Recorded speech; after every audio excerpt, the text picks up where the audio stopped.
What's up, comic book fans? Pete here from Comic Books Transformed, where me and my good friend Brian over there discuss comics that have been adapted into streaming shows and movies.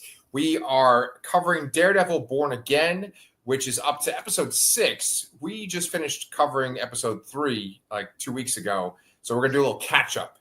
But Brian, I don't know, we got this huge demanding audience. Do you know how many people watched our review of the last episode of Invincible? I don't, but I was dodging messages about where's the review of 4, 5, and 6. Yes. All day today. Yes, it must have been overwhelming. Your phone must have been blowing up because one person watched that Invincible review, and it's probably a bot. Yes. So for those of you that do watch Comic Books Transformed regularly, boy, are we grateful for you. And we know we see comments from you, like Danny, we definitely see it. John, thank you so much. We just love the fact that you guys would take the time to watch this. But besides that today, guys, we're also going to talk about the casting announcement for Doomsday, Marvel's Avengers Doomsday. And then we'll also talk about a game, right, Brian? Yeah, there was a Nintendo Direct today, and the company, the developers that put out the recent Ninja Turtles Shredder's Revenge game, which is like a side-scrolling beat-em-up, kind of like successor to, the old Ninja Turtle arcade game or X-Men arcade game that I was very fond of, are coming out in a Marvel version, and some fairly obscure characters are in it, which is kind of cool. Yeah. Well, let me ask you this, though. I was watching the video when I might have been driving, too. I know there's a lot of cool footage in it. It said it's going to be on console and PC, right? It's not a phone game? Not a phone game, yeah. So yeah, you'll get it on Switch, Xbox, PlayStation, PC. Okay, but which PlayStation though? Will it be PlayStation 5? That's a good question. I don't know if it'll be 4 or 5, but generally speaking, those are a little easier to run, so it's possible to be on both. Okay, I would actually love to get it if it's on PlayStation 4. Yeah. Yeah, man. All right, well, let's talk about Daredevil first, then we'll talk about those other things as well. So, episode 4, I watched probably like 2 weeks ago, and it's been a while. But then episode 5 and 6, I watched like yesterday. So yeah, I'm in a similar boat. I'm in a similar boat. I watched 4, maybe a night or two ago, actually. But because I watched 5 and 6 more recently, I barely remember 4. Oh, okay. Right. I'm trying to think of even what the hell happened. I know that by the time we got to 6, I was like, oh, I'm into this. I'm really on board. 5 was almost like a standalone episode, and I really liked 5. I'm trying to think what the hell even happened in 4. Go ahead. So yeah, I mean, clearly with 5, they obviously released 2 episodes this week, and I clearly feel that they did that with purpose, because I think people would have been very disappointed if they just got 5 this week. So that's probably why we got 2 this week. Yeah.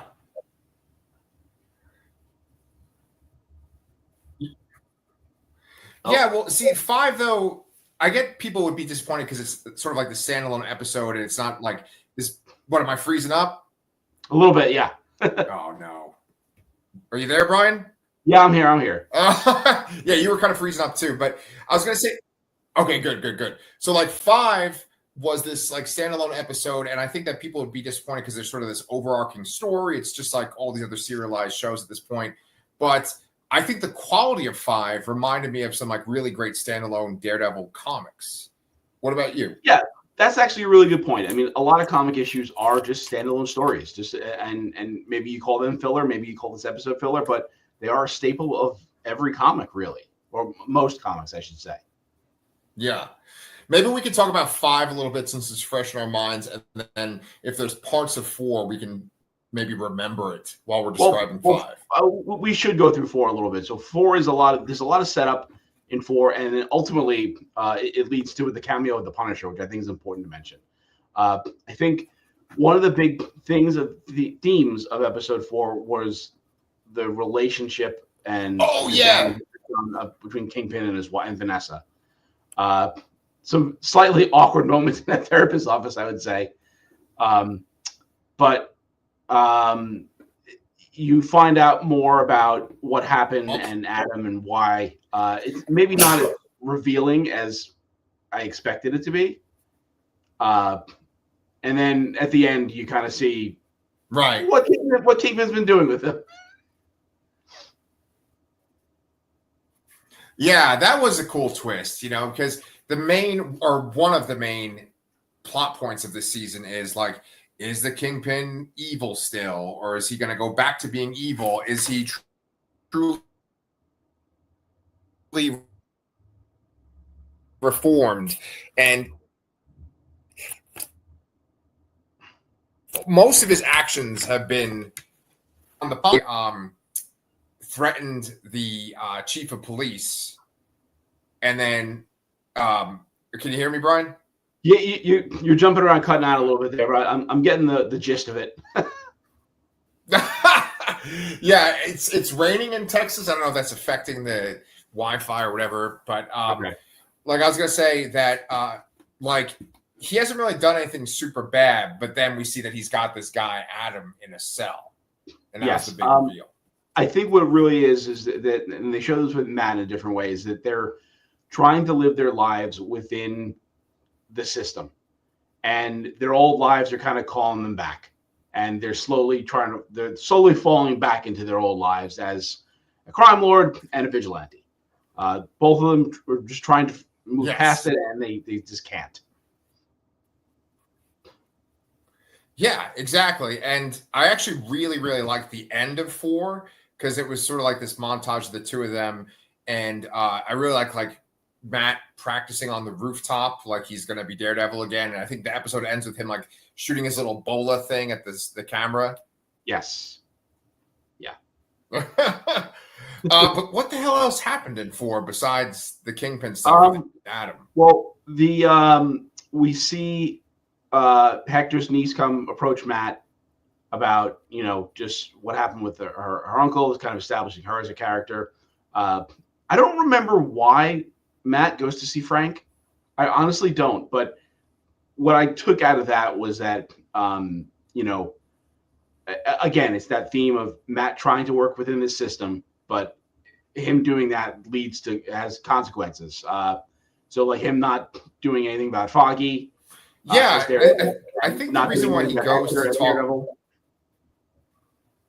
Yeah, I think the reason why he goes to talk to Frank Castle is because Frank Castle says, "Oh, you like have this guilt over Foggy's death, and you think that like talking to me is going to somehow help you with your guilt, right? Or like your guilt of not being a superhero, right?" Yeah. There's some kind of like subliminal or like, deeper stuff with the Punisher that the Punisher sees in him. And I love their relationship. I love that Frank Castle calls him Red, Yeah. Yeah. And, my wife doesn't like Joe Barenthal very much, but I actually really love Joe Barenthal. And I just love Charlie Cox and Joe Barenthal kind of going back and forth against each other. I think it's John Bernthal, but all right, sorry. See you later. But I really do like him a lot. I think he was a very, very good casting. He brings an intensity and a rage that I don't see in many actors. And you saw that with Shane on Walking Dead, and you definitely see that here. And I'm blanking on other things I've seen him in, but I mean, he really does bring an intensity when he's on screen. Did you ever watch The Bear with like your wife? I have not. She loves that show, has watched it multiple times, and I've never watched it. See on it? Okay.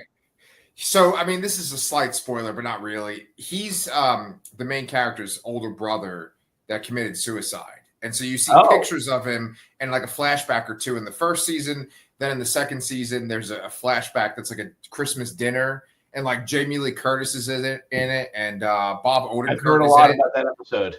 And it's just like so unpleasant to watch and so tough to watch, even though it's just a family having Christmas dinner. And he's one of the reasons why it's so difficult to watch, because he's so intense in it. Okay. Interesting. Yeah. So, but I think that what Matt says, like the reason why he's going to talk to Frank is because he knows that there are cops walking around with the Punisher symbol on it. Oh, that's right. Because he finds the shell casing at the crime scene of Hector's death. Yes, you're right. Yeah, and it has the skull on it, Yeah, and he kind of confirms that they're just like some rogue cops and not, working with him or anything. Yeah. So, did you watch the 2 Netflix Punisher shows or seasons or no? I guess I didn't because I was watching everything in chronological order, and I stopped in like the middle of the second episode of Luke Cage, and I never continued. And I'm like, I'll go Holy back, shit. and then by the time something new comes out, I'm like, oh man, I gotta watch like 30 things before I get Yeah. this. So I never got that far. Yeah, good. Yeah, we stopped kind of along the same point because I didn't. Well, I think I might have even not went past the first episode of Luke Cage, and then I think I got into Daredevil season 2, but I didn't even finish that. Yeah, I'm well. Daredevil season 2 is before Luke Cage, but I'm thinking about going back and starting at Luke Cage after this is over. I didn't want to cross the wires too much, Yeah. because I already can't remember when I watched 3 episodes what happened in one of them. So I don't want to watch 2 different seasons of the same show. I'll be like, oh, then Bullseye shows up and Elektra's there, and I'm like, wait a minute, they're not there. Right. But that's one of the things about this season, these past 3 episodes. It's almost like every episode has like a little MCU or Marvel Netflix cameo too. Right? Because you have the Punisher in 4, then in 2 you have Kamala Khan's father. Well, 5, yes. Oh, I'm sorry. In 5 you have Kamala Khan's father, and then in 6, in 6 you have Swordmaster. Yes. Yeah. So I mean, that wasn't Kate's mom too, was it? Oh, I don't remember. I don't remember what it looks like. The blonde woman. The blonde woman. No, yeah. Her mom was not blonde. No. Because Okay. her mom is like in the comics, she's a brunette. Because I always kind of thought, is her mom Madame Mask? I could never remember in the comics. No, because Madame Mask is Whitney Frost, who's not related to Emma Frost. Something like that. Yes. All right. Well, you guys getting your money's worth right now. 2 middle-aged guys, half remembering things. So yes, how informative are we? This is why we have so many listeners and viewers. So many devoted We're very fans. informative. We always give 100% correct facts that are definitely true. Yes, I'm waiting for the time. I'm almost up to the point where I'm going to be able to live exclusively off my YouTube earnings. So, but okay, so let's talk about all those cameos. All right, I personally like those cameos a lot because it gives that kind of feel, like that lived-in Marvel universe feel. And I know that they rely heavily on cameos these days, like, oh, look, it's Shang-Chi's sister, but when it's Daredevil, it works because it's like a street level thing. Yes. I like it a lot more when it's like, oh, I'm in New York and I'm just going to interact with this person over here. Yeah, I mean, yes. The problem I have is that, in the comics, you're used to literally everyone being there in New York. And it does feel fairly segmented because you're just seeing who's available to be in the show because they can't have a 27-member cast of superheroes like Doomsday does. So it's like, but it's great to see. But it also feels kind of like something feels missing because you're not seeing Spider-Man, you're not seeing like Moon Knight, you're not seeing any of the Avengers or the Fantastic Four or the X-Men who were, not a stone's throw away. So it does feel, it's nice to see, but it also feels empty at the same time. I did like the appearance of Ms. Marvel's dad, Yusuf Khan. Yeah, that's correct. But I did not like the over referencing of Kamala. Yeah. One time was enough, I think. Yeah, exactly. And then we got a little hammy after that, I think.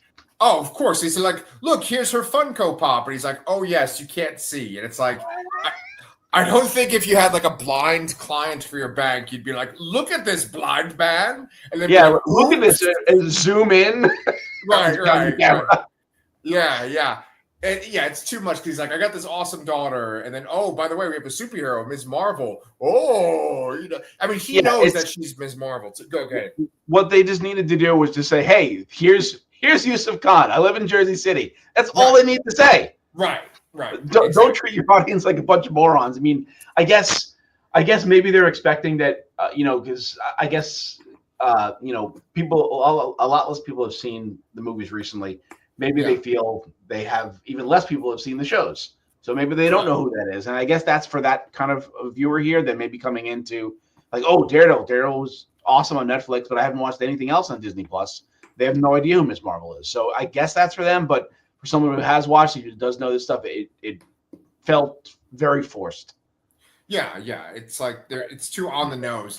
But what I do like about these references, like Ms. Marvel, the show, I don't think was a gigantic hit. The Marvels was a kind of a flop for Marvel.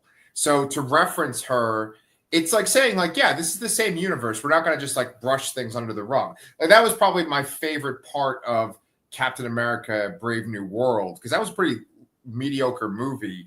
But like just the fact that they're acknowledging the Eternals, like nothing has acknowledged the Eternals since that movie.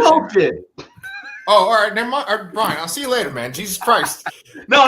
It was really, it was such a throwaway thing. It was like a headline on like a sidebar of a website on the screen. Yeah. So it was really, really not anything substantial. So really, this is the first time I would consider them actually referencing the Eternals in a proper way.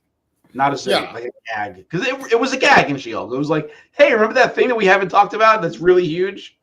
Yes, that's true. But you know what? That's not the only Eternals reference now that I think about it. Because in What If season 3, Kinko is in an episode with Agatha Harkness.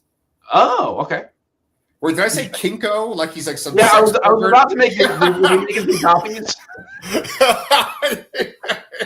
Here's my power, which is kind of funny because there's an Eternal who is like a sex pervert, like Star Fox. Oh yes. Yeah. Harry Styles. Right, Harry Styles. Yeah. But anyway, like that What If season is so unmemorable and stuff like that, and it's great that fucking showrunner is going to be doing X-Men 97 season 2 or whatever. But besides that reference, so there's the Eternals reference in Brave New World, but then in this we got Yusuf Khan, and then we get another reference in episode 6. What the hell was it again? 6 was Swordmaster.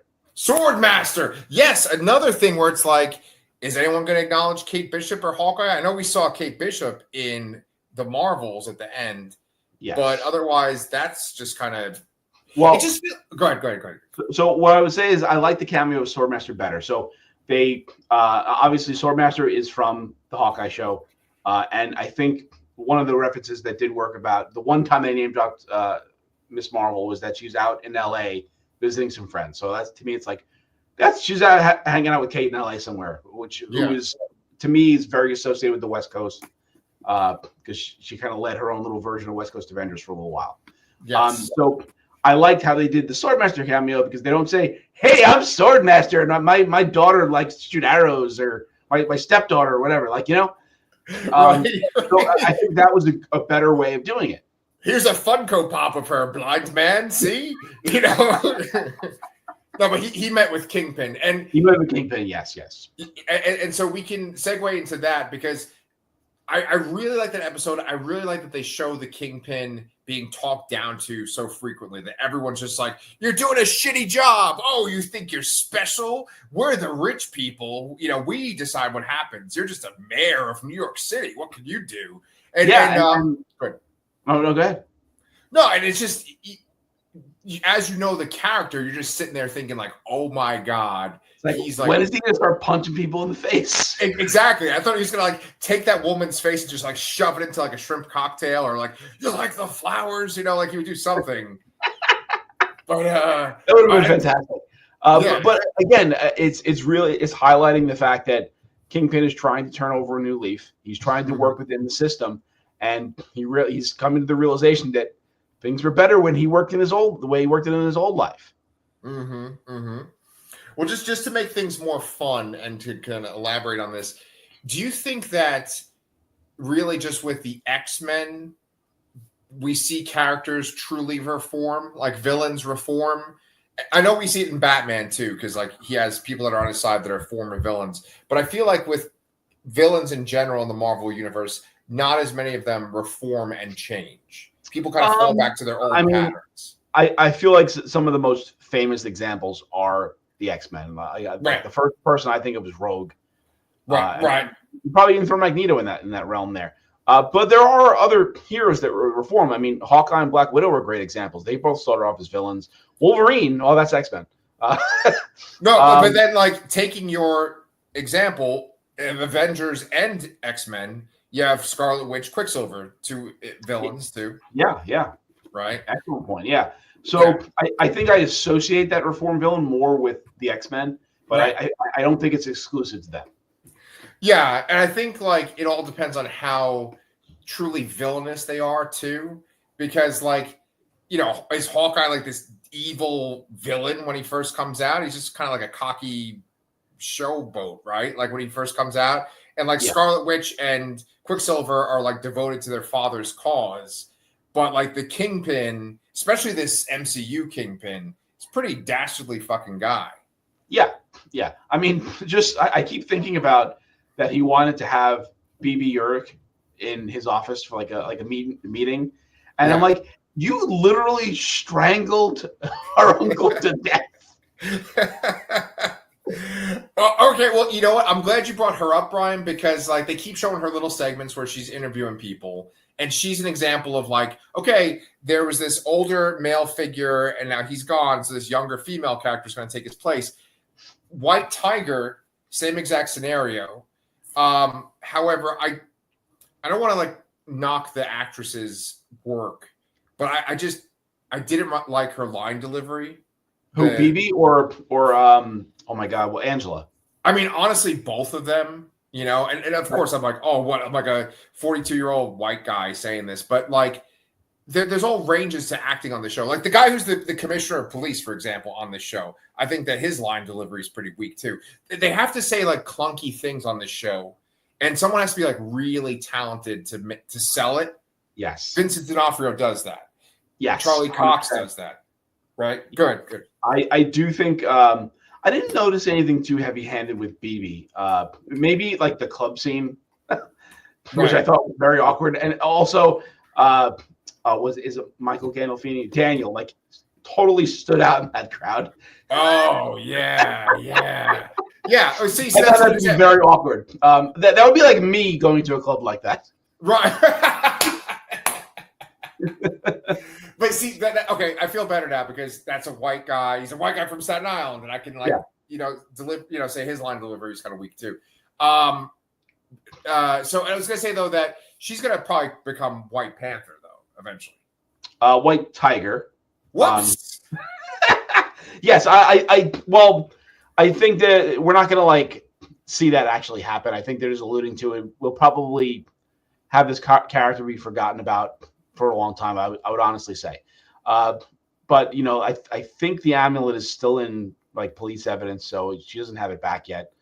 But yeah, I think with her, the line she had to deliver just didn't sound like something that a 13 or 14-year-old would say, and so I think it made that a little harder there. But you're right. I think when it comes to like Charlie Cox and Vincent D'Onofrio, they're really good at even making those bad lines sound good. Right. So let's discuss like these bad line deliveries and characters because it applies to multiple people on these shows, these Disney Plus shows. Like there's that Irish gang that holds people hostage in episode 5.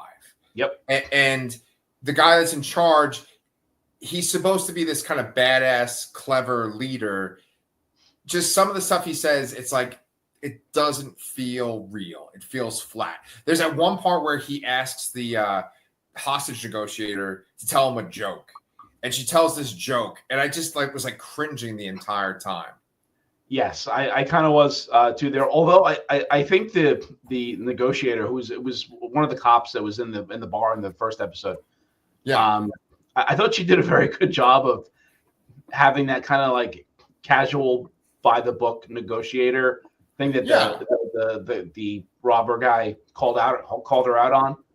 Yeah. But yeah, there was some bloat in their interactions, I guess. Like I don't think all of it was all that necessary. Right.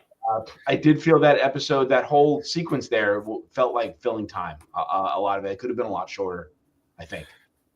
See, that's interesting. You and I are having different views on that episode. That was actually the episode that I liked the most out of these 3. Really? I would say it's the one I like the least because it felt it didn't feel like it mattered as much. And I mean, the circumstances of Matt being in the bank just scream highly suspect to me. It's like, sure, he walks in, that's fine. You know, he plays dumb there, but it's just everything else just seems like he's just begging to be outed as Daredevil. You know, Right? Yeah. like That is. he's sitting there in for this giant fucking bank vault door, and he's just like listening to and Mr. Khan is just like, oh, okay, yeah, this is perfectly normal.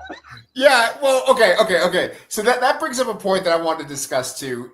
Daredevil as a character, even in the comics, it always feels like a little awkward. I know I say this every fucking episode, but like Daredevil is one of my top 10 favorite characters. I love Daredevil. I love Matt Murdock.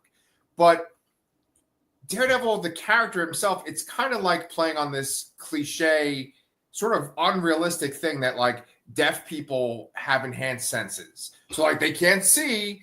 I'm not deaf, Jesus Christ. Blind people, they can't see, but then they can hear really well. And I know that Daredevil was hit with like toxic waste and it enhanced his senses in all different ways. But I feel like it plays into that cliche. Do you know what I'm saying? Yes, the fact that all the people believe that Right. is how it plays into the cliche, even though in this instance it's not. It's actually true. So right. He like there's a lot of times where he'll make like a little side joke or he'll like kind of window. I forget what the fuck they call it, lampshading, where he's like, "Oh, I'm deaf. I can hear this thing better." But like that's the thing. There's some stuff that like Bendis would do in his run where they would just show how like cool Matt Murdock is just by himself and like doing little things on the side. Like there's this one issue, or actually, it's actually a story arc where there's all these people in like a support meeting and they're all meeting to talk about Daredevil in different ways, right? And then by the last issue, when it's the to be continued to the final issue, you see that Matt has actually been sitting in the support group, but because of his like hand training, his ninja training and stuff, no one knows that he was literally sitting in this meeting that's like a support group. And I always love that scene because it's like Matt Murdock is like a badass. He's like a fucking trained ninja. And that's why I like this episode. I like that he fights the one guy on the steps, and it's this real drawn out thing where the shotgun's going to fall off the steps, and he's able to catch it, and he's able to strangle the guy. Go ahead. That was great. I love that scene, especially how the lack of sound in that scene. Like they didn't play any music behind it. Like it was very quiet. I really liked how they accentuated how he was trying to keep it quiet in there. Yeah. And he strangles people multiple times in these episodes. Like he strangles that guy. He doesn't kill him, but he strangles the guy in the steps. He strangles Muse in the next episode. Like wait. He literally hangs Muse. Yes. It's so fucking violent, but I love it because it's like he doesn't have fucking Wolverine's claws. He doesn't have webs. He has his club and stuff, but like that's how he fights. You know. He's this brawler ninja. He's this ninja brawler, and I just fucking love Daredevil. I gotta tell you too. I have to give you a little aside here. A long time ago, not a long time, maybe a couple months ago, I bought a computer game on Steam called Sifu. It's basically a martial arts game, but there are so many mods for it, and one of the mods is Daredevil. So you can make your character look like Daredevil. So it's just literally like a martial arts game where it's like 3D and you're running around and you're just doing crazy like combos, beating the shit out of people. There's even one where you're in a hallway and it zooms out to like a horizontal view and it just fucking looks. If I use this mod, it just feels like a Daredevil episode. Oh man, you just made my Billy Club pop up. So so I mean, like I just really like that bang sequence, and it reminded me very much of this Spike Lee movie, Inside Man. Have you ever seen that? I don't think so. Okay, well, they do the same thing, and they've done this in a lot of heist movies where, like, the cops come in, but then the robbers also have a change of clothes. And, like, the robbers come out as, like, construction workers in that movie. And this one, the guy comes out like a cop, but Matt, with his senses, is able to track him down. I did like that one of the hostages was actually in on it with them. That was a cool twist, I thought. Yes, that was a cool twist. Although I don't know who... If maybe they didn't intend this, or maybe it doesn't matter, but who was telling them to do that? Like, why were they getting that diamond? Sure. Like, what was the purpose? Yeah. Okay. So I actually do know the answer to this one. There's a guy, Luca, that goes to visit the Kingpin in episode 6. He was making them rob the bank to get that diamond so he could pay off the Kingpin. Okay, got it. Because he owes the Kingpin $1.8 million, and then in the 6th episode, he now owes him $2.8 million. Yeah. But I was going to ask you a follow-up question, too. That diamond looked like it was special, too, didn't it? Yeah, I mean, I from the little I remember from buying my wife's engagement ring, I didn't think – I thought yellow was, like, not as desirable as a clear diamond, but maybe because it's so yellow, it is more. But it wasn't even that big either, so I don't know. I was just thinking that, like, in Marvel, especially the MCU, there's so many, like, gems and stuff. And so it's like, this must have some significance. But, like, my favorite part in that episode is when Matt leaves the bank and he goes to track down the guy who's dressed like a cop, the leader. And he, like, takes off his glasses, throws them down. He, like, puts on the hood. He's just so badass. He makes his club, his walking stick into his club. And he just beats the shit. Doesn't he, like, jump up and, like, just break the guy's leg? Yes, he does some crazy flips through the scaffolding, and he literally does jump up and snap the guy's leg in half. Yes, I fucking love it. It's so brutal. It's great. Okay. So, was there any more from 4 and 5 that you wanted to talk about? No, other than the fact that they've been slowly roping in Muse in the background, sort of collecting people and sucking their blood out, and then we do find out in episode 6 that it's he's putting this blood of his victims into his murals. And one of the more recent ones he's done is White Tiger. There's been a few of the Kingpin, a few of Daredevil himself. Yeah. And I believe you said this. I can't remember if it was episode 1 or 2. But I'm after seeing a little more of Muse, I'm very much in agreement with you about that guy who goes to Heather's book signing, the second one. Yeah. I think that's him, 100%. Okay, well, let's talk about that for a second, because there's obviously more to Matt's girlfriend than just the fact that she's his girlfriend. I'm not saying that she has, like, some kind of secret or anything like that, but they're obviously building that up somewhat. We have the fact that she's with Matt, but then she's also the counselor for the Kingpin and Vanessa, thank you. So, like, she's important there, but then she's also considering doing a book on people that wear masks, or specifically masked superheroes. Yes, vigilantes. I think that's another commentary on, or sub-commentary on, whether or not Daredevil should put the mask back on or not. Right, agreed. But yeah, I'm curious. I feel like most, well, maybe not most, a decent amount of Daredevil love interests have tragic endings. Yeah, most of them. That happened to them. So I'm curious to see if there is some kind of secret, if there anything does happen to her, because it doesn't feel like the character is interesting enough to just be his girlfriend and just be the therapist. I feel like there's got to be something more to it to be more worthwhile. I don't think she's necessarily doing a bad job or anything like that, but I think I'm unsure of the character's level of importance in the show. Yeah, I can see her getting killed off, especially because she's connected to the Kingpin and Vanessa, right? Yes, and we wouldn't want the information getting out. It just reminds me of that one scene in Echo. I think it was like maybe in the first or second episode where they show her tutor, or that woman that would use sign language between her and the Kingpin, and then they just kill her. Like, they have plastic in a hallway and they just shoot her. Remember that? Yeah, it's like one of the most disturbing things I've ever seen in a Marvel. Yes. Yeah. So I like that interaction he has with his girlfriend. And then she's like, I want to maybe interview Frank Castle. I just like his reaction where he just laughs at her because he's like, I would laugh too. Like, you want to interview that guy? Yeah. You want to be the Punisher of all people. So we got that going on. We got Muse. Let's talk about Muse. So you said before that. Wait. I'm sorry. I do want to go back. And I don't remember if it was the 4th or the 5th episode, but there was an instance where Matt was representing some guy, like, pro bono, and that was locked up for, like, stealing, like, caramel corn.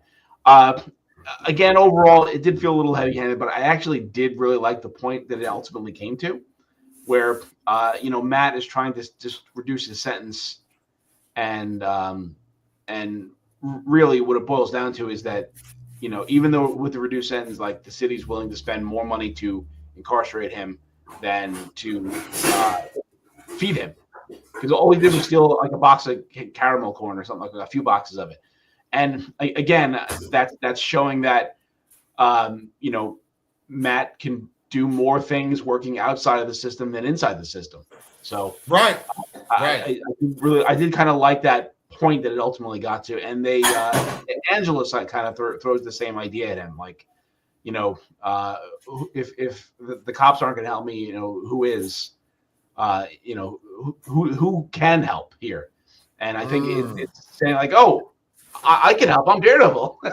Right.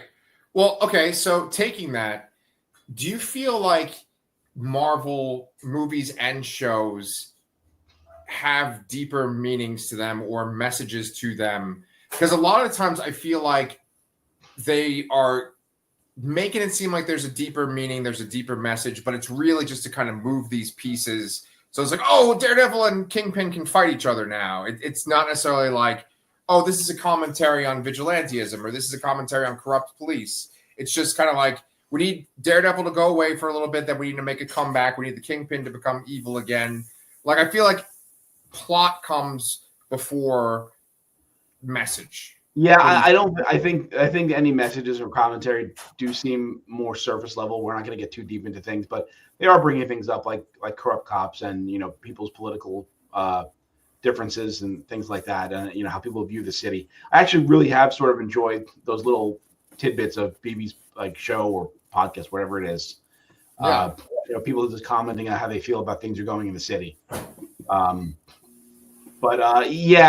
don't think it's quite all that deep. I feel like maybe some of the comics have done a much better job of that than any of the shows have.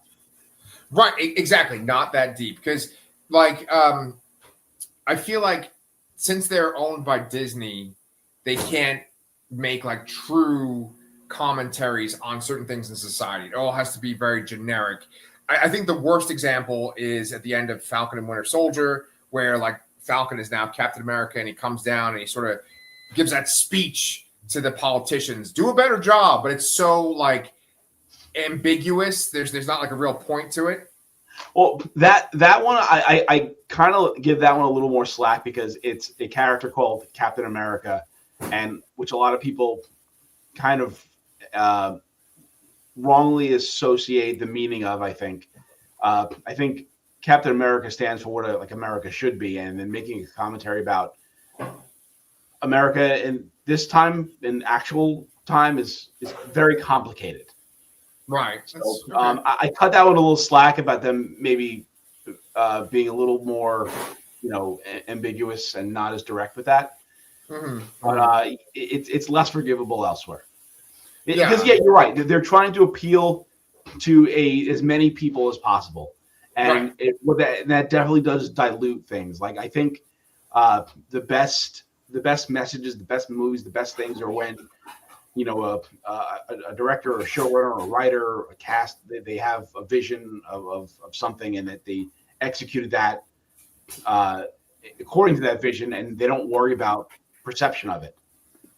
And appealing. They just make it. They make what they want to make. They get their message and their voice out there. Those are the best things to me, and I think those things are hard to do for a giant multi-million-dollar corporation that's trying to make money. Right, exactly. I mean, I think the best examples are James Gunn's Guardians of the Galaxy movies, because you feel like he's trying to tell a specific story, trying to hit this specific emotional beat. There's not necessarily a like political message. I know that in the third one, it's very much like, animal cruelty or against animal cruelty, but but there's a voice there. There's an authorship to it, which elevates it. Really great way of saying that. Yeah. So, I mean, like, regardless of if there's substance to it or not, this last episode 6, does these great parallels between Kingpin and Daredevil, where they're both kind of in the same spot. And then we, like, have a montage, essentially, where it's what Matt is doing and what Kingpin's doing. And their very actions, like, mirror each other. Like, Daredevil does a couple of things and Kingpin does the exact same thing. It's like Daredevil throws Muse, and then it flips to Adam, Adam's body flying because the Kingpin threw him. I loved the imagery of Kingpin walking down the stairs with the axe. Oh, and then, beautiful! And he opens the cell and he's like, a tool can be a great equalizer. I love the fact that he fucking gave it to him. Yes. Because what did you think he was going to do before he gave it to him? I thought he was going down there to kill him. Right, like he was just going to hack him, right? Yeah, but it seems like this has been a potentially repeated action there. I noticed. I went back to watch a scene from the previous episode after seeing that fight there, and there's this white painting there, and it looks like there's a splatter of blood there against it. I'm wondering if he's done this before. Probably that character. Yes, I would believe that. So that guy wasn't played by Ben Foster, right? Do you know who Ben Foster is? Yeah, I know Ben Foster is. I don't think it was him. Maybe. I mean, Ben Foster is one of those guys that can transform himself in a way. But I don't think that was him. Yeah, I don't think he was Ben Foster either, but he looked a lot like him in 30 Days of Night. Did you ever see that? I've not actually seen it. Oh, okay. One of my top 5 favorite horror movies. All right, I'll leave them. There we go. No, but yeah, I love that fucking sequence. It was so disturbing. They did a really good job of making Muse look scary, like a scary, like horror movie villain. And there's even that scene where like the girls approach him on the street and they're like, "Oh, you're a new graffiti artist. Looks so cool." Then he like just turns and they scream. It was very like, yeah, and then you see their bodies against the wall. Yeah. And there were people fucking hanging from hooks and stuff in his lair. Yeah, and they had their eyes removed and all that shit. I mean, he does that for everybody, it seems like. But they're selling Muse as a very psychotic person. And again, what really sold me on that idea that it was that guy at the book signing was the eyes. When you get a good look at the eyes of Muse, like there's a similarity there. And it just, I feel like they in the scene with the book signing, they have a few people go up to her, and I think they try to make you forget about him showing up there by having Buck show up. Is it Buck? Whatever the guy. Yeah. They try to like mask that, and once I saw the eyes, I had to go back and check on him. I'm fairly certain that's him. Yeah. Well, that makes me think, will he kill Daredevil's girlfriend? Maybe. I mean, he clearly went to her for help. He possibly planted the idea about vigilantes and masks in her head. Right. He does say something about masks when he talks to her, like the one or two lines he says. So that could definitely be something. Maybe she's put in danger by him. Yeah. So, and then like maybe Kingpin will get mad at him and Kingpin will kill him versus Daredevil too, because she has a connection to Kingpin. That's true. And we also have to consider too that now Kingpin has this anti-vigilante task force of all these corrupt cops. So that's got to factor in too. And they're obviously going to clash over catching Muse because they both want to stop them with different methods. So, obviously if Muse didn't want to take revenge on either of them. So, yeah, that cracked me up that Kingpin does this speech with all those corrupt cops and he's like, "Hey, he's wearing a mask. He's a vigilante too." And it's like, no. This guy's a serial killer. He's not a vigilante. Vigilantes like go after a little bit different. It's also a little funny that it's like clearly these cops are corrupt. Yeah. But I think they do sort of have some kind of good intention. And I just don't buy that they would take this speech positively from the fucking Kingpin. That's a good point. That's a good point. Yeah. Like some of them have to have worked some case involving something he's done in the past. Like there's no fucking way. Right. Like they're not mob guys in the police force. They're cops that are using extreme measures they cross the line to try to get their job done, which I don't necessarily agree with, but it seems a little odd to me. Yeah. So I mean, that task force obviously we're going to see more of within the next few episodes. Is this base? It's 2 seasons now, right? It's not just one. 2 seasons, so it's 9 episodes here and 8 or 9 for the next one. So we have 3 more, I guess. I do feel like the end is going to be a double episode again. So we might only have 2 more weeks of this. Okay, and then eventually Andor's coming back, and then there's something else too, right? In April? God, yeah, there is. You'll remember it while we're still talking about it. Andor is very soon. It's early May. I'm sorry, April. And there is something else coming. I just don't remember. Oh, The Last of Us. That's what it is. Oh yes. Okay. Well, so normally at this point we'd kind of wrap up. I'd ask you, is there anything else you want to say about Daredevil? But do you have anything else you want to say? I'm good here. I'm pretty good. Yeah, it was a fun conversation. So the other two things, real quick, is that we had this announcement yesterday. One guy compared it to Marvel making people watch paint dry. I guess he wasn't very impressed with just seeing all these names on the back of chairs. But you were pretty excited about it, weren't you?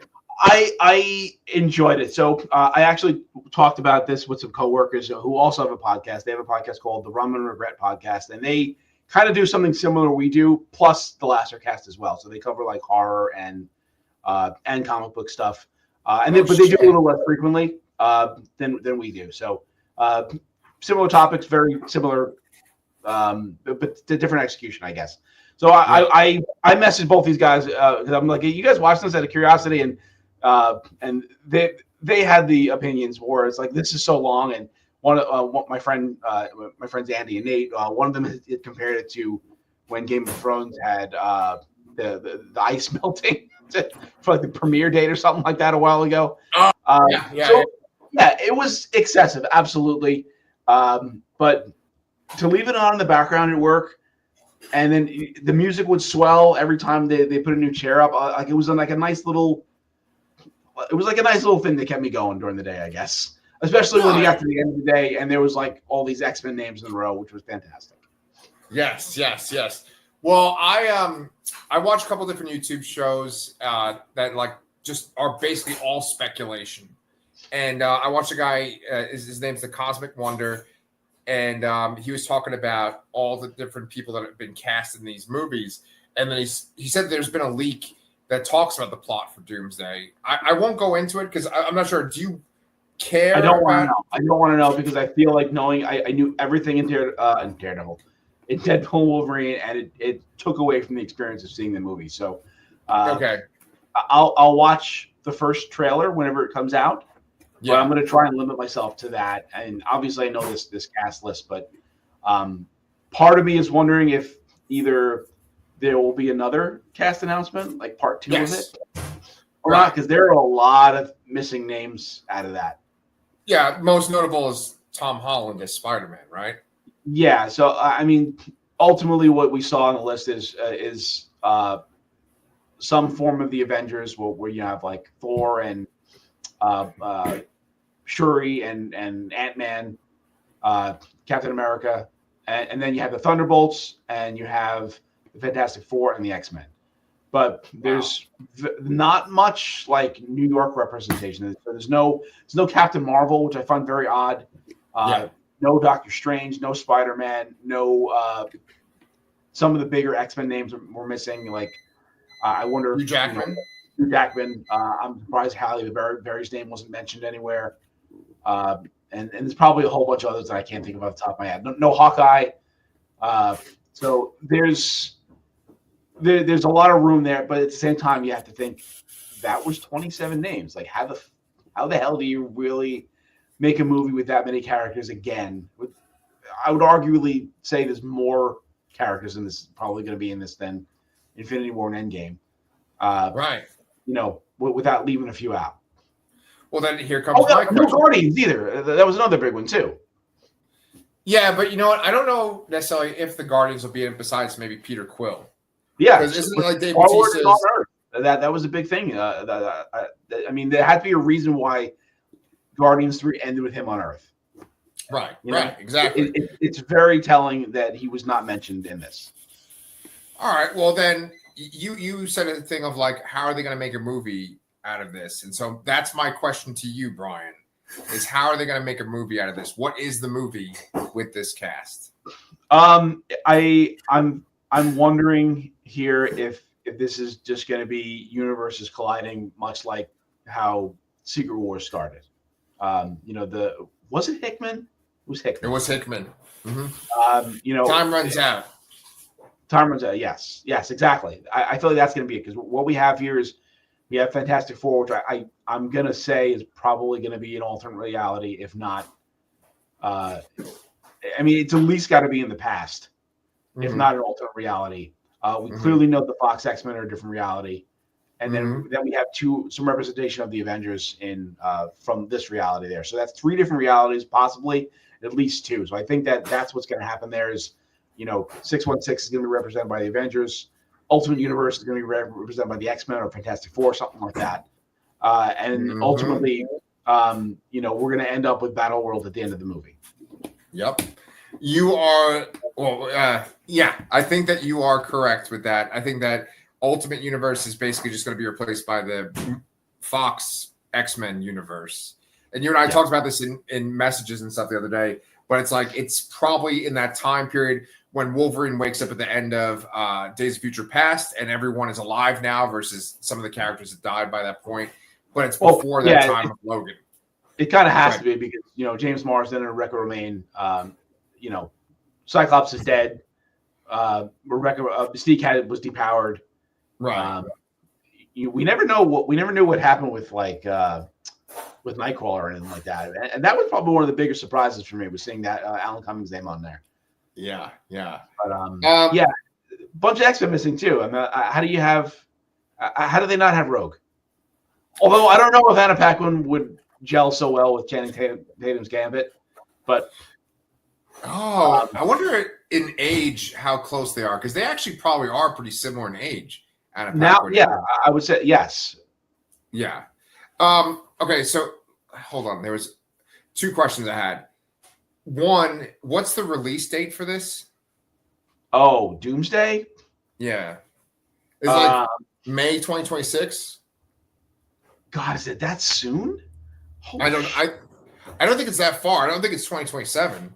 All right, this is gonna have to be something I look up real quick. Okay. And then while you're looking it up, Brian, I'm gonna ask you one last question. Let's save the cosmic invasion discussion for next time we talk about Daredevil. Sure. But I was gonna ask you while you're looking that up, does this casting announcement and what you and I just discussed, does that make you more excited about this movie than you were? Yeah, the confirmation of all the X-Men in there. I think while Deadpool and Wolverine did do a nice little send off, especially with the credit scene, I would like some more closure with some of the other X-Men characters, to be honest. I definitely think that'll be a last hurrah for them, and pretty much everybody else is like a onboarding, essentially. Maybe not Thor, because Thor's got to be winding down at some point. Right. No, I think in the video that I watched, they were talking about the X-Men taking on the Avengers, and they said that the Avengers were cooked. And I was like, really? I mean, I know Magneto's powerful. Professor X is obviously powerful. I mean, if you have Jean, Jesus Christ. But, Thor is pretty freaking powerful. And Hulk, Mark Ruffalo is going to be in it. Yeah, no Hulks were mentioned. Oh, Mark Ruffalo wasn't mentioned? No, he was not mentioned. Oh. So that's a big thing. I mean, there were some other heavy hitters. Jean's a great example. And that might even throw off the whole power scale thing there if you have the Phoenix involved. But right. But yeah, no Hulks, no She-Hulk, no Hulk, no Scar. Did somebody mention Amadeus Cho somewhere recently? Something? Maybe I'm wrong. He might have been mentioned in Brave New World? Maybe. Yeah. I don't remember. Was he even in Brave New World? No, right? I don't know. Maybe I thought he was, and he actually wasn't, or he was name dropped. I'm not sure. Yeah. The release dates are May 1st, 2026 for Doomsday, and May 7th, 2027 for Secret Wars. So there you go, man. It's coming. A lot sooner than I thought. Yeah.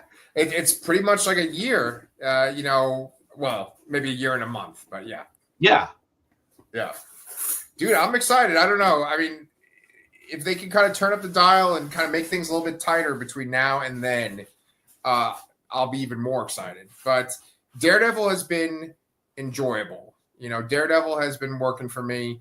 Could it be better? Obviously, yes. But I do think it's just as good as the Netflix series. What about you? So far, yeah. I think it'll stick the landing ultimately, but I'm still excited to watch it, and which I say like pretty much every show, but it's okay. I'm agreeable.